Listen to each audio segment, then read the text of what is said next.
It is my honor to introduce Reverend Dr. Karyn Carlo. Karyn and I met at Union Theological Seminary many, many years ago.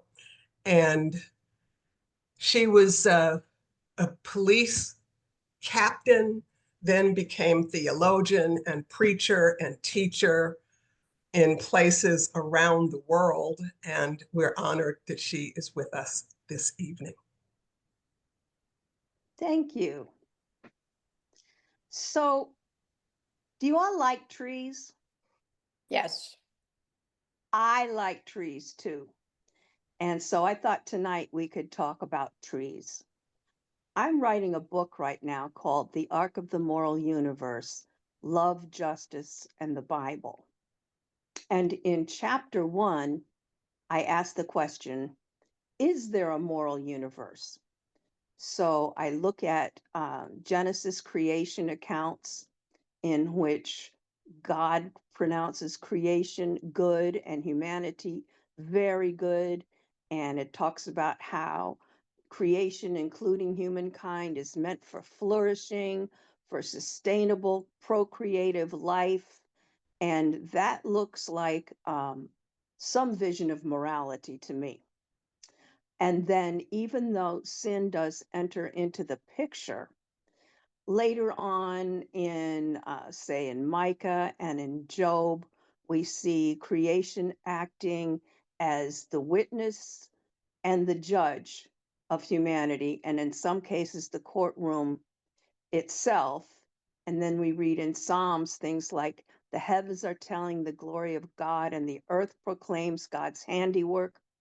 So it seems that creation maintains some sense of God's moral intentions.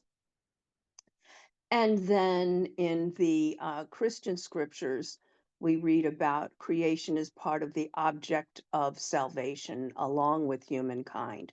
All creation groans for redemption. And in the book of Revelation, we see that there too, what is being redeemed is all of creation. And then specifically about trees, we got trees in the Garden of Eden. We have the tree of life, the tree of the knowledge of good and evil. And I know Reverend Jackson and I have a mutual friend, Dr. Jim Forbes, who loves trees, I know.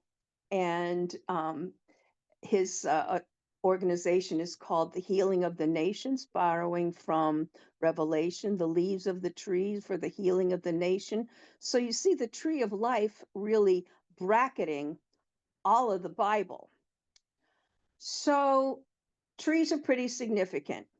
Now, I have another good friend, the Reverend Dr. Chris Watson, who has a wonderful organization called Nurturing Justice, where we work on racial and social justice and intersectionality and all that. And I went to one of her workshops, and the first homework assignment was to watch all of these YouTube videos about trees. And I'm like, really, Chris? I thought we were going to do some social and racial justice stuff here, and you got us watching tree movies. But I got why she did that. Because, trees talk to each other.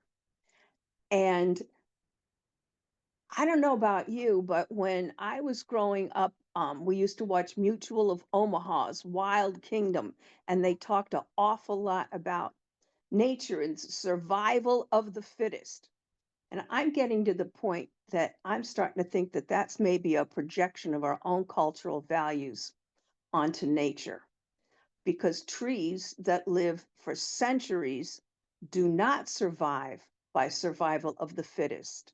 That is, they do not survive by competing with each other, where one will like block the light out from the other one and grow taller than the rest. They survive through cooperation. They actually share resources. They communicate with each other through their roots and the mitochondria, and they actually can feed each other. They can, if one tree has more than the other, the tree that has more will actually share with the tree that has less, will feed the other tree. They warn each other of environmental change, and they transfer the nutrients, and they form actual communities. And I'm always saying on the human level that empires fall and communities live on.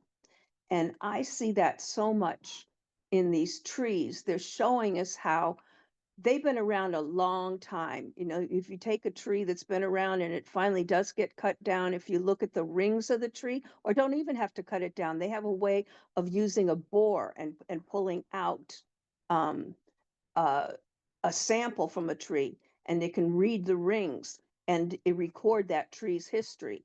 Trees live through wars, they live through fire, they live through droughts, they live through all kinds of things, and they keep on surviving much longer than human beings and much longer than most species of flora or fauna. And they literally outlive many empires. So I think that the trees are onto something in the forming of community as a strategy for survival. So what's that have to do with us? Well, here we are, uh, grieving, and I think that most of us are like me, still grieving the outcome of this election and fearful about facing rising fascism and what the theologian Dorothy Zoll called Christofascism, which is an abomination and I think an insult to our faith. I like to look at the trees right now in this winter, and we could call this the winter of our discontent, to quote Shakespeare. It's certainly the winter of my discontent, but we see these trees, they look dead, but they're far from dead. The trees are talking to each other, and they'll be talking to each other all winter long. And if we hug them, some people make fun of tree huggers. I don't. I take tree huggers very seriously because I hug trees too sometimes when I can get a chance. And if we hug them, we can feel this energy in them. We can feel this life in them. And we see that they're just storing up their energy underground. And I think they're plotting and planning some good trouble underneath the earth, talking to each other, strategizing. Trees literally strategize, and they form sustainable community. So that brings me to, I think, my final word, which is an echo of Psalm 1. During the civil rights movement, remember the song, we shall not be moved. We shall not be moved like a tree planted by the water. We shall not be moved. So that's a brief meditation that I have for you. Let's try to be like trees. Let's try to reach out for one another, even if we have to do it underground. And it'd be good practice for us to do things underground, because some of us may have to go underground. And let's practice doing like they do, quietly forming communities and linking our roots together. They may be able to push down one tree, but it's going to be very hard for them to push down all of us, particularly if we're planted by the water. We shall not be moved. Amen. That's what I got for you.